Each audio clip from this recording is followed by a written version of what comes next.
For our next talk here, we have Sara Anstey. Is that right? Anstey? Yeah. Is presenting Educating Your Guesses, How to Quantify Risk and Uncertainty. Cool. So hopefully everyone can hear me okay. My name is Sara, and I work for Nova Coast as their Director of Data Analytics. So I probably have like a relatively different background than a lot of people at this conference or in the room because my background and training is not actually in cybersecurity or IT or anything like that.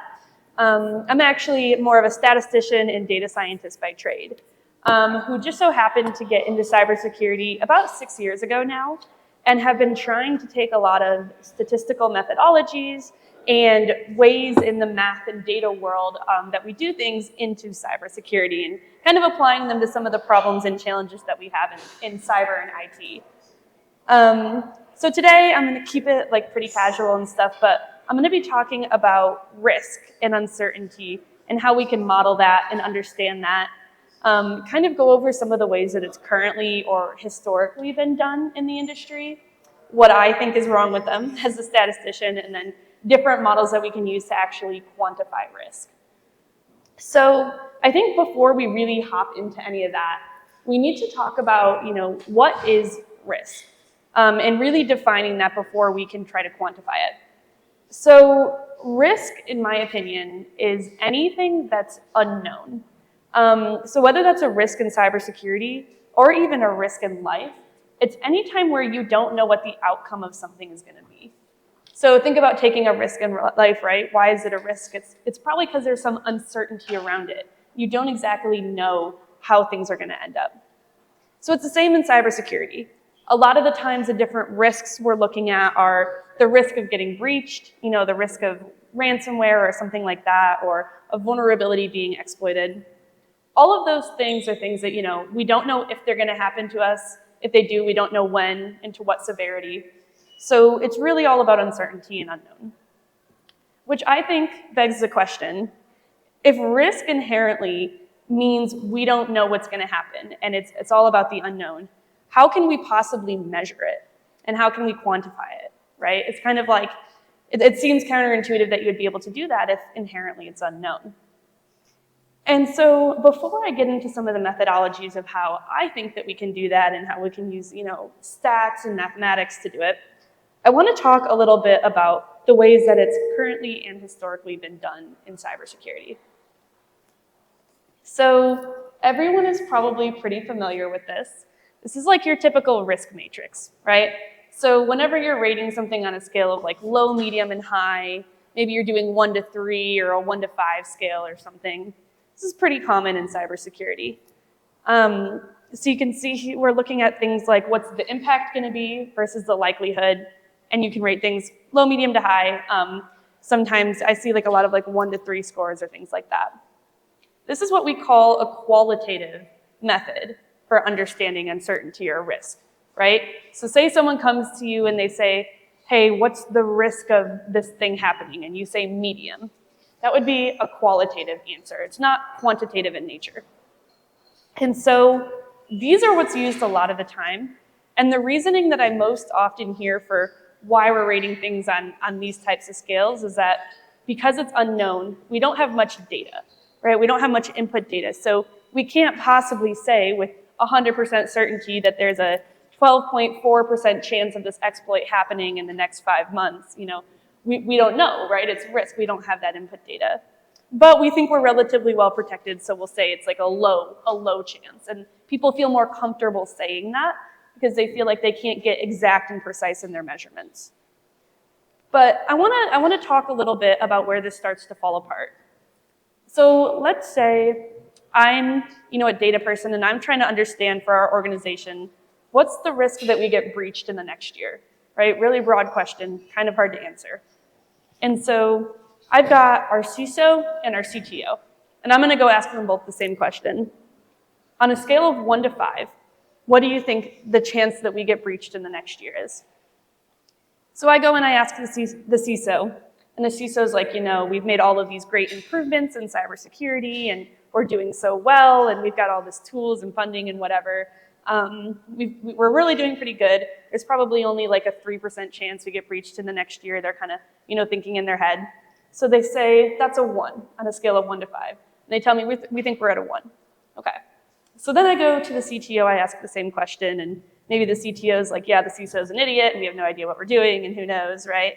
And they say, in their head, they're like, oh, there's probably like a 17, maybe 18% chance we get breached in the next year. So they'll rate that a 1 on a scale of 1 to 5, just like you could see here. And so now both the CISO and the CTO have agreed there's a 1 on a scale of 1 to 5 chance of this risk occurring, of getting breached in the next year. But all of us in cybersecurity know there's actually a huge difference between a 3% and a 19% chance you get breached in the next year. That's a really, really significant difference.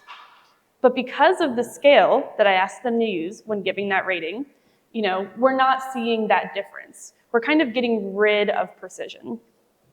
And so I want to show another example of how these things really start to fall apart. So now let's say we've got 2 risks, risk A and risk B. Risk A, we say, has a 50% likelihood and a $9 million impact. Risk B has a 60% likelihood and a $2 million impact. So using this risk matrix, which like I just said, there's nothing crazy, it's a common risk matrix, we would rate risk A as a medium and risk B as a high by just using the scales. But if you do a very quick calculation for expected loss, which would be impact times likelihood, you can see risk A has a $4.5 million expected loss, and risk B only has a $1.2 million expected loss. So now, not only are we losing some clarity and precision because of the scales that we're using, but we're actually understanding our risk worse, right? We have come to the wrong decision using a risk matrix like that about risk A versus risk B. And at a high level, this is a concept we refer to as analysis placebo. Analysis placebo basically is just a broad term for any time that the measurement or the scale that you're using to try to understand data or understand something statistically is actually giving you either no measurable information or giving you a worse understanding of your risk just because of the actual methodology you're using to assess it, which we can see happen right here, right? Because we're using a qualitative risk matrix approach like this, we're actually getting a worse understanding of our risk. And at a lower level too, just to say that the actual type of analysis placebo at play here is called range compression. So basically, we're compressing quantitative data into qualitative ranges. And then what happens is people try to do mathematical operations on it, right? So we rate things a 1, 2, or 3, let's say. And then people try to say, well, we have a 1 and a 2, so the average is 1.5. But that's the exact same as saying we've got a low and a medium, so we'll call it a low and a half, right? Because you can replace 1 with low and 3 with high and so forth. Anytime you can take those numbers, right, and just replace them easily with words, it's a really good indication that you're probably not using a quantitative scale. You could do the same thing on a 1 to 5 scale. You could replace it all with improbable, seldom, occasional, etc. So if these are some of the problems with the way that we're currently understanding risk at a high level in cybersecurity, how can we fix it? Well, this kind of begs another interesting question, because if we go back to what I said at the beginning, that risk is anything that's inherently unknown, then anytime we're trying to measure or understand our risk, to an extent, it's going to be a guess, because we can't know for sure what's going to happen in the future. We're always estimating or guessing. And it kind of begs the question, is it okay to guess, right? And then we move into this question of, are you a good guesser, right? And is it possible to make yourself a better guesser? So before we get into some of the quantitative methodology, I want to run through a little exercise to show everyone, whether or not they're inherently good guessers and see if we can learn how to be a better guesser. So, I like to think that, I can read people pretty well and, stuff like that. And I can just tell everyone in this room is a huge fan of reality TV. I can just tell. And so I want to talk about how many seasons of The Bachelor have there been. And do not Google it. I love reality television. Let me explain, because I know that's going to, invalidate me.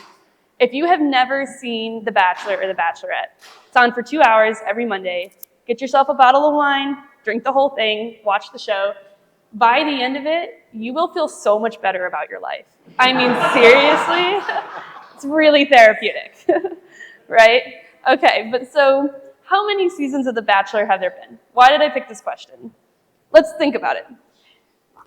A lot of you probably, if I'm going by stereotypes in cybersecurity, don't watch reality television or The Bachelor, right? So you probably don't know off the top of your head what the answer to this question is. But you probably, maybe you've heard of The Bachelor, maybe someone you know watches it, maybe you have like a little bit of information or history with the show, right?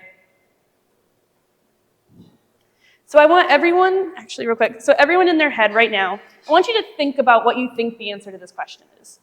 But don't just think of a number, think of a 90% confidence interval range. So if I can take us all back to college statistics real quick, a confidence interval, right, a 90% confidence interval, you're gonna give a lower bound and an upper bound to what you think the answer to this question is, that you're 90% sure the right answer would fall in that bound. So about a 10% chance, it's outside of that, but you're 90% confident that it's between these two numbers. Kind of think about that in your head right now, okay? Now let's say we're gonna play a game. Unfortunately, B-Sides didn't give me the budget to actually give you guys $1,000, so hypothetically, let's say I was giving you the chance to win $1,000, okay? And I'm gonna give you two options for the way to potentially win the money. Option number one, if the correct answer to that question is within the confidence interval in your head, you win $1,000. If not, you don't. Option number two, spin the wheel. If it lands in green, you win $1,000. If you don't, if it doesn't, you don't, okay? So think about instinct, which one would you choose, right? It's not a trick question, it's just like instinct, which one first popped into your head that you would prefer. So now let's all go to menti.com real quick. This will be the only time I ask for audience participation, but it'll be interesting to see what people answer. And we'll go to this code, right? This is just gonna be a quick live poll. It's not gonna make you download an app. You don't have to sign in. All right, and I'm gonna just pull up Menti, and the code's still up there at the top if you need it. But what was that instinct? Which one would you choose? I wanna see what the audience thinks.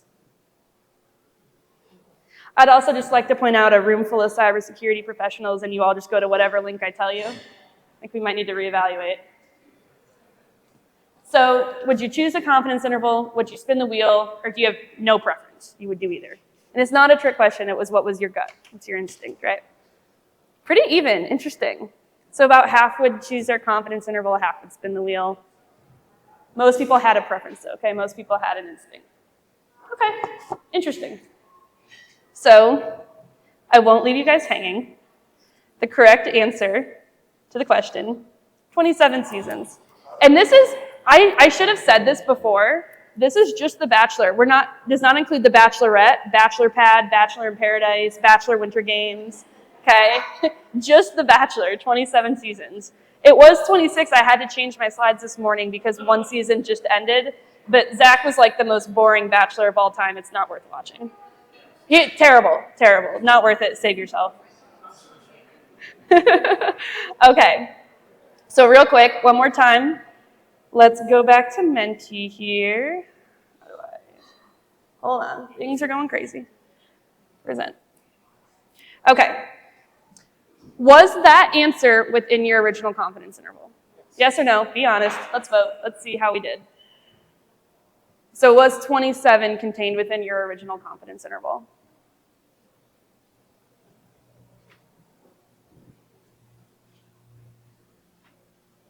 I promise there's a point to all of this, by the way. Other than it just being fun, it relates back to quantification. Okay, so about 25, 75%, 30, 70-ish. Majority though, no, that answer wasn't within your original confidence interval. So here's what's interesting about these results. So about 30% of people had it in their confidence interval, about 70% didn't. If we were, let's say, a perfectly calibrated room, which means if everyone in this room was a really good guesser, we would expect 90% of people to have that answer in their confidence interval and 10% of people not to, right?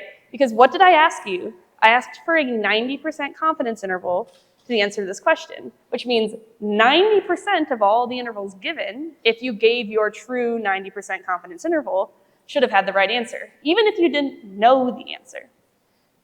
What you guys really gave on average as an audience was your 30% confidence interval, right? On average, that's actually what you all gave as your confidence intervals in the audience, which means that you guys are, what, 60% overconfident in general. It's not just because you guys are in cybersecurity that you're all overconfident. It's actually human nature. There's been so many psychological studies done to prove that when people inherently have to estimate something, they are almost always incredibly overconfident. And this is the reason that when your boss asks you how long a project is going to take, and you say 4 weeks, it ends up taking 5 months, right? Like, how often does that happen? It's because we're not inherently good estimators. No humans are. But the really cool thing is we can actually learn to be better. There's a few psychological tricks. So let's go back to this. Let's go back to the wheel. Inherently, if right away your thought was that you wanted to spin the wheel, that means that you thought there was a better chance of winning $1,000 when spinning the wheel than going with your confidence interval. But if you truly gave your 90% confidence interval, you should have had no preference between the two. Because both in your mind should have represented a 90% chance of winning $1,000. So if you wanted to spin the wheel, then what you should do is go back and widen your confidence interval, right? Make both ends wider until you have no preference between the two.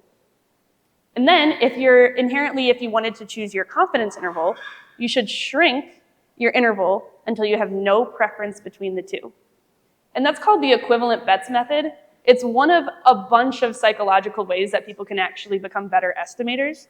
But it basically just proves that whenever you give monetary potential winnings or monetary loss on the line, even if it's fake in this example, you can actually train yourself to be a better estimator by putting, money at risk.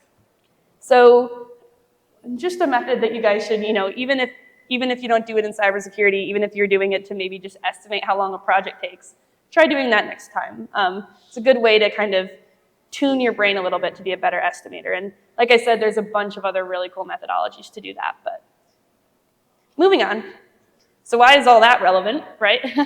Well, it's relevant because now I want to talk through a simple one-to-one substitution of the risk matrix that I showed before, but one that is statistically valid and accurate for uncertain data and uncertain endpoints. So basically what I mean by this is that the methodology I'm going to show, it doesn't require any tools. It doesn't require any additional input data than you would have if you were just making a risk matrix. And it will give similar types of results, but in a more statistically accurate way to assess risk. So what we're going to do is called a Monte Carlo simulation. A lot of you are probably familiar with it. It's basically just a broad term for a statistical methodology where you're replicating something like 10,000 times, right? So it takes input data in the form of ranges, confidence intervals. I told you it would all loop back around, instead of precise numbers. So if you think of like a normal equation, right, x equals 5 or whatever, there's an exact number. Well, a Monte Carlo simulation takes ranges as the input. And why is that good? It's because we're looking at risk. So there's a lot of unknowns and uncertainty, right? So it's a lot more accurate if we can give a range of things that we think are going to happen instead of pinpointing ourselves into one exact number and then do thousands and thousands of replications and look at the trends and the averages and things like that. So last time that I'm going to make you do college statistics, I promise, but if we look at the replications, let's say we're doing 10,000 replications. Well, those variables need to be pulled from some type of underlying distribution, right? Like let's say you take a random number in Excel, there needs to be some type of distribution that you're pulling a random number from. Maybe the distribution is from 1 to 5 and it's all normally distributed, which means there's the exact same chance of you pulling 1.2 as there is 4.3 or something like that. Maybe it's based off a normal distribution, which you probably all remember from college stats again, right? So your normal distribution, it's centered at 0, standard deviation of 1, even on both sides. It's in red there. Pretty simple. This models a lot of real-world things, but actually, a lot of things in cybersecurity don't fall well on this model. But if we look at a log normal distribution, which is in blue, you can see the differences. A lot of the density of the curve is closer to 0, right? Is closer to the left-hand side. And then it has this long tail on the outside.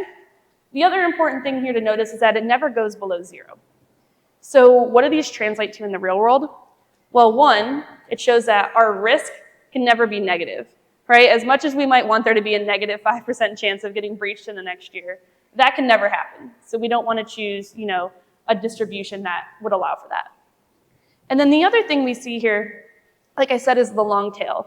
This represents that when we do get breached, right?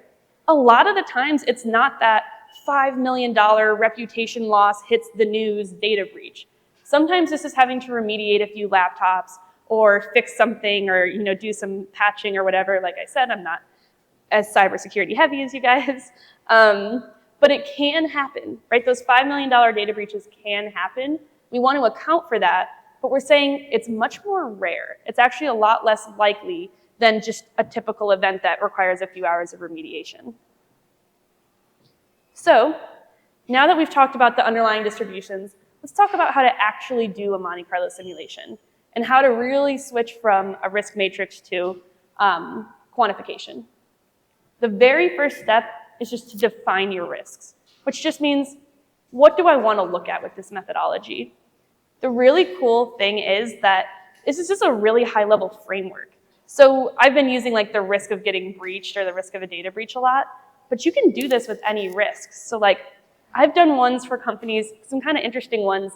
We just wrapped up one where they had a bunch of Cisco switches that were going end of life, and they wanted to see if they were taking on more risk by keeping the end of life switches versus it was going to be like $1.2 million to replace them all in hardware costs, right? So are they taking on more than $1.2 million worth of risk? Because if not, it's actually a higher ROI to not replace the end of life switches.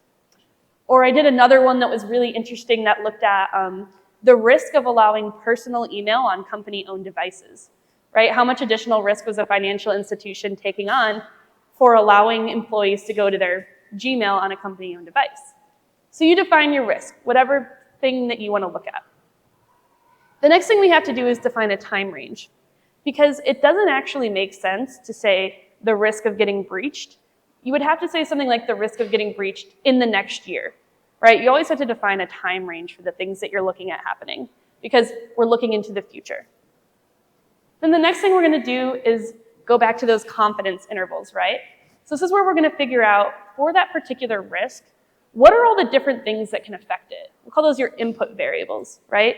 So if we're looking at the risk of phishing, maybe we've run phishing scenarios, simulations in our environment, and we know the average click rate. Maybe we know how many phishing emails are coming in a day or something like that. We take in all these different variables that can affect the risk that we're looking at. But again, instead of just giving it a number, we're going to assign a confidence interval, because we don't know for a fact that 50 phishing emails are going to come in tomorrow. But we do know that 90% of the time on a given day, there's between 10 and 8,000 phishing emails that come in per day, right? So we're going to use those confidence intervals.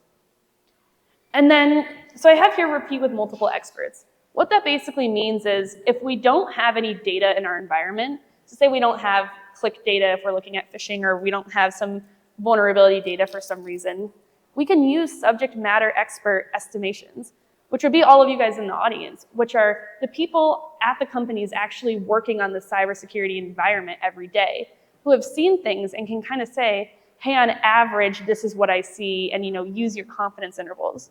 And that's why we need to learn to train ourselves to be better guessers. Because if we have subject matter experts who are what we call highly calibrated, meaning they've gone through tests like the equivalent bets method to know that when they say we have a 90% confidence interval, it's actually a 90% confidence interval and not a 30%, we can actually get a lot of good information from just subject matter experts, even if you don't have hard and fast data.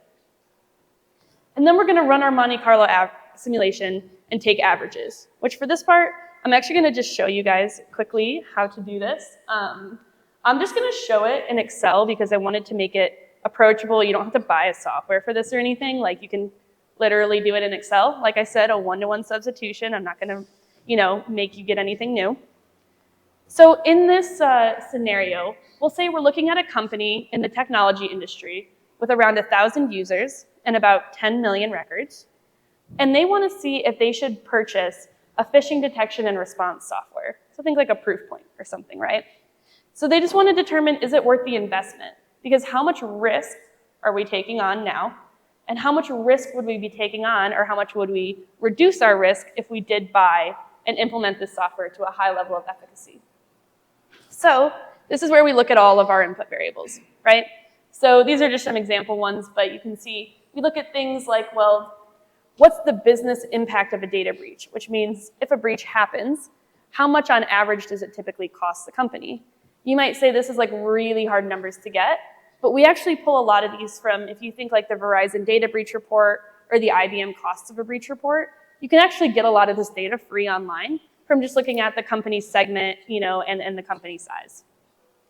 And then we want to look at things like number of users that click on a phish in a 12-month period. Again, this might come from phishing simulations that you've run. And then we also want to see, questions like, if we do get breached, how many hours does it typically take to respond, remediate, and recover if someone does click on a link? What's the hourly wage of that person doing the remediation? Because that's cost that we want to factor in. How much user productivity is lost during that remediation time. And then we want to look at, if we were to buy, let's say it's that proof point or whatever it is, what's the estimated reduction in successful phishing attacks, right? And then how much does it actually cost to buy that software in terms of licensing, and how much to implement and maintain that software working at a high level of efficacy? Those numbers are pretty easy to get because we can usually just pull licensing quotes and things like that. So you'll see we have one blank here because I wanted to show a live demonstration of how this would work. So right now, you see on the right-hand side in my results here, everything's broken and stuff because we've got one empty input variable. And that empty input variable is the number of users that click on a phish in the 12-month period. So we're gonna go back to Mentimeter one last time because I want us to now put our better guessing into practice here. So let me see if I can get this to work. Hold on, sorry, it's all zoomed in.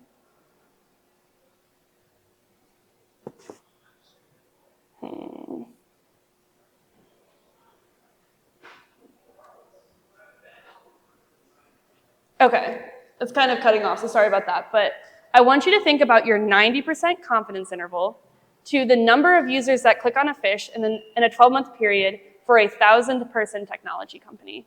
So maybe you just use, from your company, how many people you think, and if your company's 5,000, you divide it by 5. But give me a lower bound and an upper bound. For a 1,000-person company, how many people within 12 months do you think would click on a phishing email, right? Use that equivalence bets method, okay? Make sure we're well calibrated and give your actual 90% confidence interval. And remember, we're very overconfident, so you probably want to give a wider range than you would initially think. And then I'll take whatever numbers we come up with and we'll plug them into the model and we can kind of see how we get results. Okay. So it looks like you guys are estimating between an 11 and 56, 55% click rate? 13. All right, so we'll use 140 and 170. Or 570, yep. All right, so we're gonna come in here, we'll plug in 140, 570, and here we go. We've got some results. So let's decompose what you actually get from using this type of model. The first thing you're gonna get is what we call your inherent risk, which is your average annual cost before. Before just meaning like your baseline. So if you're not to buy that product or do whatever initiative you're thinking of, how much risk are you currently at due to the specific risk we're looking at? So here we've got a little over 282,000. And we want to get everything in terms of dollar amounts because at the end of the day, we need to report this to the CEO or the board or people who don't understand, what it means to have 10,000 critical vulnerabilities on a Linux host or something like that, right? They want to understand the ROI of purchasing different things or doing initiatives. So that's your baseline. That's how much risk we're looking at right now. And then we look at our average annual cost after. That's our second output, which means if we were to implement this software and have it running at a high level of efficacy, how much risk would we have after? How much would it reduce our risk? And then from there, we can really easily just get an ROI multiplier, which basically just looks at how much did it reduce our risk and divide it by how much did it cost for us to buy and implement this. And that's how we get an actual ROI calculation. And then cybersecurity can start to be looked at as something that saves money instead of just spends it, right? The next outputs we get are our simulated loss histograms. So simulated loss histograms just means of our 10,000 different replications that we did, how many times did it fall into different buckets? You can see again that log normal distribution happening, where a lot of the times in the next year, what is the max by far is like 656,000, which means very rarely is there ever a breach, that costs you that much. But it does go all the way up to like 3.8 million. So sometimes you can have that large data breach. And then finally, we look at what's called our loss exceedance curves. Our loss exceedance curves basically just show us, so again, we have inherent versus residual, which is what's our risk before versus what's our risk after. And it shows us what is the % chance of losing a certain dollar amount in the next year or greater. So here, for example, we can see whatever this point is. So there's maybe like a 5% chance of us losing $560,000 or more. So there's only a 5% chance in the next year due to this risk, we would lose more than $560,000. And then we can compare that to what's called our risk tolerance curve. Our risk tolerance curve is something that's actually made up by people in your organization who have the ability to say how much risk they're willing to take on. So are you willing to have a 5% chance of losing $1 million in the next year due to a breach? And a lot of large companies would probably say, yeah, we're fine with that, Smaller companies or a regional hospital might be like, no, that'll put us out of business. So every company is going to have a totally different risk tolerance. And that's something that usually like the CFO, the CEO, maybe the board would help come up with. But these are the outputs of the simulation and what we get from moving to a more quantitative approach. So to kind of sum it all up, a lot of the feedback sometimes I'll get when I present on this methodology is like, well, you're still just guessing, right? We still don't know for sure what our risk is going to be, but let's go back to that initial definition of risk. It's always going to be a guess because you can't predict the future. But this is a better guess, right? It's something that is statistically sound and proven and is not going to introduce more uncertainty into your calculations simply because of the methodology that you're using to try to understand your risk. I think that in cybersecurity, a lot of the times people like to think that we have these crazy unique challenges that no one solved before and stuff, and maybe sometimes we do, but this, understanding your risk and uncertainty, is not one of them, because to preface, a lot of you probably know this, but yeah, I'm not this smart. I didn't come up with any of this. This has been going on and being used in the insurance industry for 30 years. Because think about the insurance industry, they have the same type of risks and uncertainty because they don't know if someone's going to get cancer or get in a car crash or anything like that. How do they decide what deductible to charge someone or how healthy they are or how much of a risk they are to insure? Well, they do know some things. They know family medical history. They know if you're healthy, if you work out, all these kind of things that can help influence that. We don't know if we're going to get breached in the next year. We don't know if we're going to get a ransomware attack. But we do know what controls we have in our environment. We know how many people click on a phishing simulation. We know how many critical vulnerabilities we have on our different softwares that we haven't patched and how willing we are to lower those patch windows. So we do have some data, right? And we can use that data to make better guesses with this methodology. Yeah, that's pretty much all I have. I threw my LinkedIn up there if any of y'all want to connect or anything. Otherwise, I'm always happy to talk about data and statistics, and I'll take any questions as well if anyone has some, if we've got time. Yeah? Yeah, so actually, I wouldn't recommend I won't share this one, but there's one, so there's a book that I got actually a lot of this kind of presentation material on. It's called How to Measure Anything in Cybersecurity, or something like that, I think it's called. It's by Douglas Hubbard and Richard Searson. But if you Google that book, not only is it a great book that you all should read, but if you go to their website, they've got free Excel downloads that are a template to start to do some of this stuff. So I would recommend downloading the ones from theirs because they have some written in like tips and tricks on how to use the Excel files. They're going to be more accessible than this one would be, but also a great book to read. Yeah. Choose how specific you go with your. How do you choose how specific you go with your risk? Right, you have a breach. It can be any number of ways. How detailed do you go? Yeah. So in general, there's this concept called like decomposition, where you can start to decompose all these risks. So the highest level one to look at might be the risk of getting breached, but you could decompose that into, well, through phishing or malware, or through these different attack vectors. Decomposition is an okay thing to do, but it actually starts to give you a worse understanding if you decompose too far. So there's this concept that if you really try to go specific on the risks, it's actually harder to get accurate numbers, which is a little counterintuitive, but the broader the risk you look at, the more accurate you can actually get your numbers. So like, I can say from experience, one thing that I've done that I think decomposed too far that just didn't work was I tried to like map it to the MITRE attack framework. There have been some people that have successfully done it with cyber risk quantification. Maybe I'm just not smart enough to get it to work, but like when you go that in depth on different attack chains and vectors and moving from this to that, this methodology kind of falls apart. So in general, I like to keep it at a higher level. If you think of like the verticals of cybersecurity, so maybe like phishing is one, vulnerability management and patching might be one, maybe IAM stuff is one. Keeping it more broader on those strokes, I think typically works better.